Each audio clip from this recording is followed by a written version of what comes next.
Dans cette vidéo, on va essayer de reproduire une animation qui a été faite par Apple du coup sur le nouvel iPhone afin du coup de changer de couleur par rapport à un bouton. C'est-à-dire qu'en fait, il y aura plusieurs boutons de couleur et en fonction de ces boutons de couleur, on va tout simplement faire changer les images. Pour cela, du coup, on a choisi l'iPhone 13. On va cliquer sur chaque différent bouton du coup de couleur bleue, rouge, rose, etc. Et en fonction de cela, les iPhones vont apparaître. Cette vidéo est faite pour les personnes un peu plus expérimentées. Il va falloir mettre quelques bouts de code que je vais vous donner, bien évidemment. Passons directement à la vidéo pour voir vraiment ce qu'il en est. Du coup, voyons en fait tout simplement l'effet qu'on va faire ensemble. Donc l'effet qu'on va faire ensemble, ça va être celui-ci. C'est-à-dire qu'en dessous, on a des boutons. Sur ces boutons, on clique et en fonction de la couleur des boutons, eh ben, l'image du coup va changer. Nous, on aura quelque chose d'un peu moins fluide, c'est-à-dire qu'on aura moins ce fondu d'image, on aura les images en brut qui vont changer. Et dans tous les cas, on n'a pas trop le choix, on peut pas faire vraiment ce qu'on veut. Et il va falloir suivre du coup cette vidéo assez précisément parce que du coup il y a un petit travail à faire quand même. Dans un premier temps, le travail qu'on va faire, ça va tout simplement être de du coup télécharger chacune des images. Donc on vient enregistrer chacune des images. Donc moi j'en ai déjà téléchargé quelques-unes auparavant. Donc celle-là je les ai. Il me manque la noire et la blanche. Super.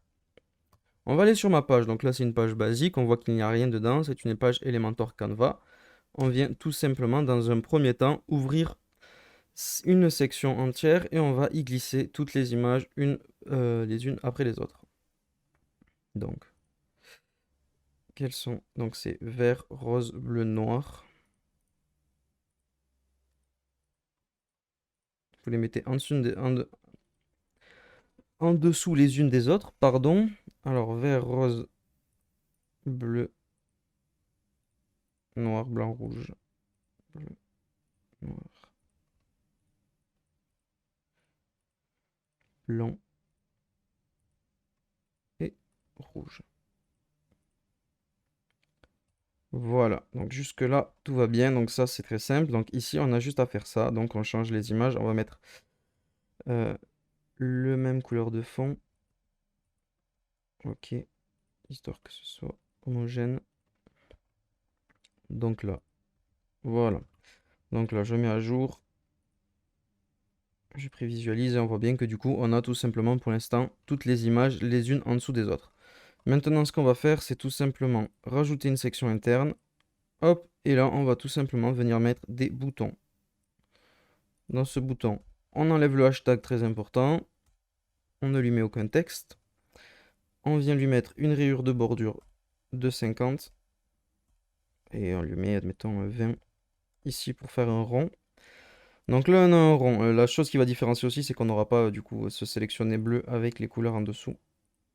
Mais ça reviendra au même. Donc là on va faire bleu pareil, bleu. Donc là on a le noir. On duplique. Donc vert, rose, bleu. On va venir récupérer les bonnes couleurs.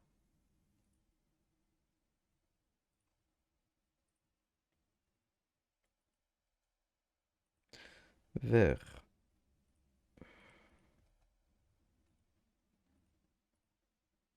Ensuite le rose.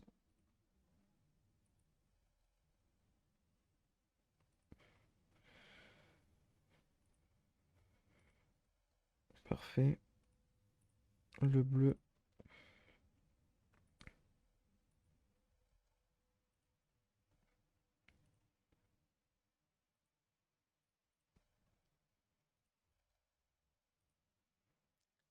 Le... C'est une espèce de bleu nuit ou quelque chose comme ça. Celui-ci. Voilà. Le blanc et le rouge.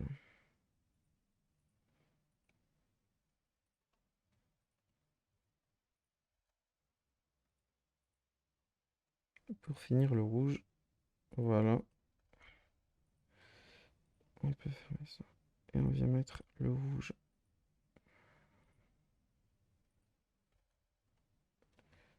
Pourquoi on a deux fois la même couleur? Ok. Donc là, c'est très bien. On vient mettre à jour. On va regarder ce que ça donne. Donc là, voilà, on a tous nos boutons. On va venir sélectionner et on va faire, voilà, on va essayer de les rapprocher. On sélectionne la colonne. En gros, j'ai sélectionné la sous-section, pardon, et j'ai mis un encadré 500, histoire d'avoir du coup nos boutons. Voilà, là, nos boutons, ils sont alignés, c'est super. Et donc, du coup, maintenant, ben, ce qu'on va faire, c'est qu'on va venir sélectionner, dans un premier temps, la grande section. Donc, la grande section, on va tout simplement... Non, on va venir sélectionner les images, pardon, une par une. Excusez-moi. Là, on va l'appeler, c'est la green-image. Et elle, en dessous, le class all image. On va venir sélectionner all image et on va la mettre dans le classe de chaque image. Hop, ici donc avancer, classe CSS. Avancer, classe CSS. Faut pas rater une seule image. Parfait. Hop. Et hop. Et maintenant on fait pareil, on l'appelle du coup red image.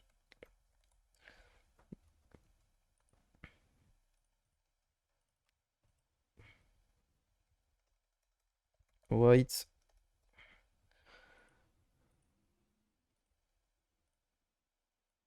Black.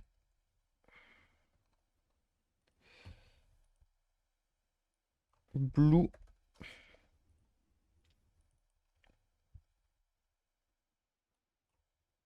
Pink.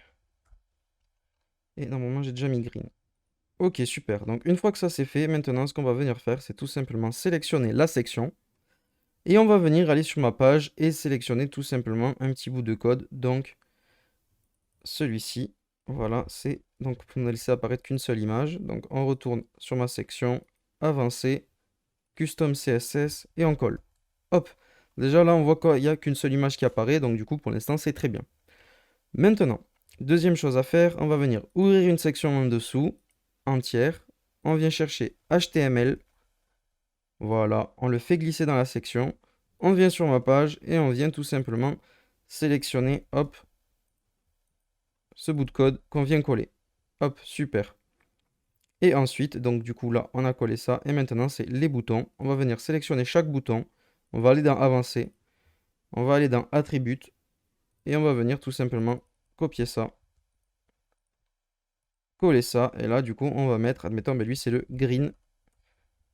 green-image. Et on fait ça pour tous les boutons. Avancer. Attributes. On colle. Lui, c'est le pink-image.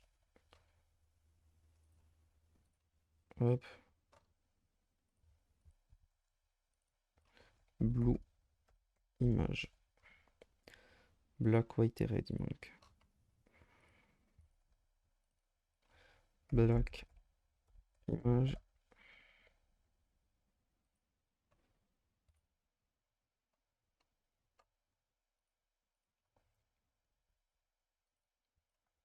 White image. Et red mess.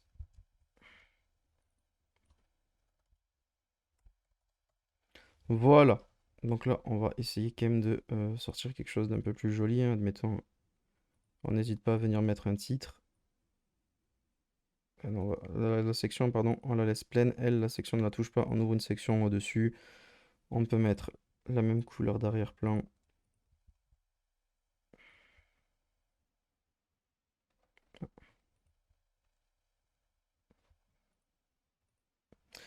On va la mettre en bas. Je sais pas pourquoi, depuis que j'ai mis ça, il monte. Ok, on vient mettre tout simplement un titre. Donc,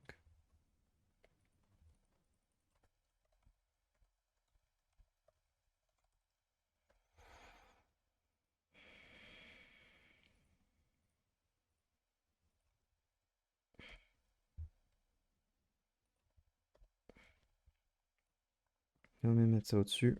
Choisissez votre iPhone. Un petit séparateur.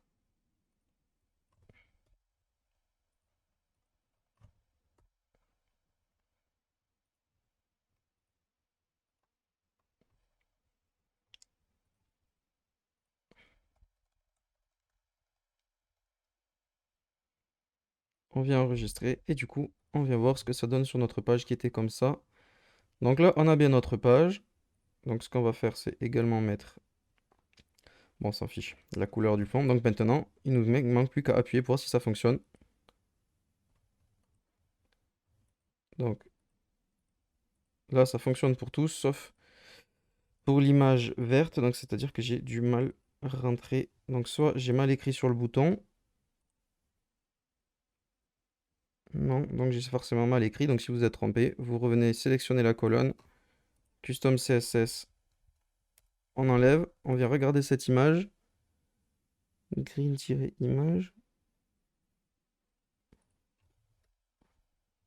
Non, normalement c'est très bien. Ok. Ah, parce que j'ai mis un S. Je viens mettre à jour. Et là, on peut voir qu'on a bien, du coup, le changement de couleur en fonction des boutons sur lesquels on clique. Du coup, ben, ce qu'on peut faire, c'est tout simplement mettre, allez, déjà une petite marge en bas, histoire que ça prenne un peu plus la largeur de la page. Et tout simplement sur les boutons, limite au survol, on va sur le bouton style au survol, animation de survol, et on met un petit graou, histoire que le bouton donne envie de cliquer dessus.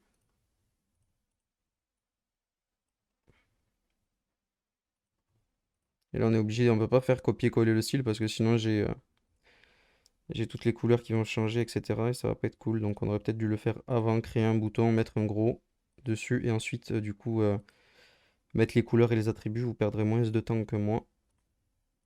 Hop, et le dernier. Et voilà, on met à jour. Et là on arrive du coup. Voilà, ça nous donne envie de cliquer. Et vous voyez ce que je disais, en gros là les images elles sont brutes directes alors que si on retourne sur voir sur Apple, voilà, il y a vraiment un fondu. Mais bon, on va pas surcharger de code déjà cette section, ça ne sert à rien. Mais au moins vous pouvez du coup tout simplement créer des boutons et changer les couleurs en fonction des boutons sans forcément du coup passer par un produit. Merci à toi d'avoir regardé cette vidéo, j'espère qu'elle t'a plu et qu'elle t'a permis du coup de réaliser cette animation avec WordPress. Si tu as des questions, n'hésite pas à les poster en commentaire, je reviendrai vers toi pour y répondre et trouver solution à tes problèmes. Laisse un pouce bleu sous cette vidéo et abonne-toi à ma chaîne YouTube pour de prochains tutos sur WordPress.